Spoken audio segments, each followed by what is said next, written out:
بسم اللہ الرحمن الرحیم۔ حضرت خواجہ نظام الدین اولیاء رحمۃ اللہ علیہ کے زمانے میں ایک ہندو جوگی تھا۔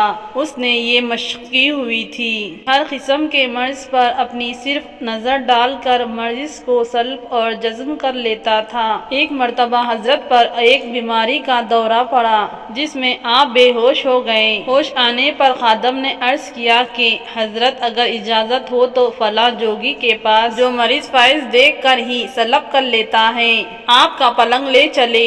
آپ نے فرمایا کہ خبردار ایسا مت کرنا، کیوں نہ کہ اندیشہ ہے کہ لوگوں کے عقیدت میں خرابی پیدا ہو جائے گی، یعنی ہندو جوگی اور اس کے زمانے والے کہیں گے کہ جوگی کی کوئی حیثیت وغیرہ ہے۔ اتفاق سے ایک دن پھر حضرت کو دوبارہ دورہ پڑا اور بے ہوش ہو گئے۔ مریدوں کو اپنے پیر و مرشد سے بے حد محبت اور وہ احترام کا درجہ ہوتا ہے، خلوص ہوتا ہے۔ وہ اپنے پیر و مرشد کی تکلیف برداشت نہیں کر سکتے۔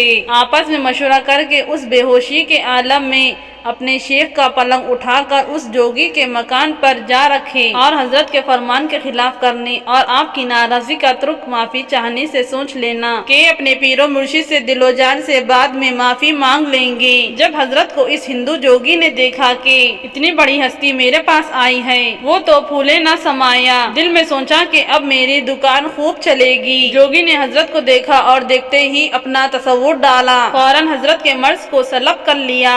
آپ ایک دم اٹھ کر بیٹھ گئے اور یوں معلوم ہوتا کہ کوئی مرض ہوا ہی نہیں تھا۔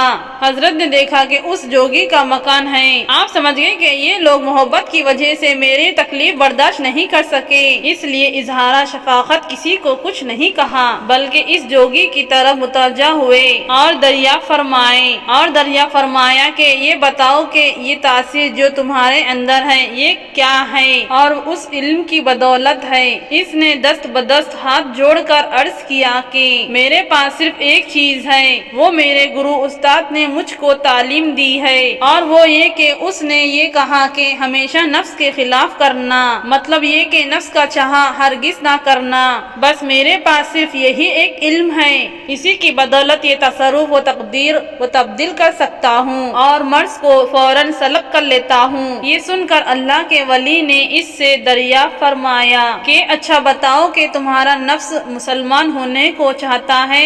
عرض کیا کہ ہرگز نہیں۔ حضرت خواجہ نظام الدین اولیاء رحمۃ اللہ علیہ نے فرمایا کہ پھر اپنے گرو کی تعلیم پر کہاں عمل رہا؟ ادھر تو حضرت نے یہ فرمایا اور ساتھ ہی ساتھ اپنی باطنی توجہ فرمائی۔ نتیجہ یہ ہوا کہ اس ہندو جوگی نے ایک دم کلمہ طیب پڑھا اور صدق و دل سے مسلمان ہو گیا۔ سبحان اللہ۔ در حقیقت آپ رحمۃ اللہ علیہ نے اس پر بھی اپنا نورانی اور روحانی اثر ڈالا، جیسا کہ ارشاد باری تعالیٰ ہے۔ ترجمہ: احسان کا بدلہ احسان کے سوا کیا ہے؟ سورہ رحمان آیت 60۔ اس جوگی نے آپ کے مرض جسمانی کو ختم کیا ہے، حضرت نے اس کے باطنی مرض یعنی کفر شرک کو سلب فرمایا اور اسلام میں داخل فرما کر ہمیشہ ہمیشہ کے لیے نر جہنم سے بچا لیا۔ امید کرتی ہوں آج کا یہ ہمارا پیارا سا واقعہ آپ کو پسند آیا ہے، تو ہماری ویڈیو کو لائک، ہمارے چینل کو سبسکرائب کرنا مت بھولنا۔ اب مجھے اجازت دیجیے، اللہ حافظ۔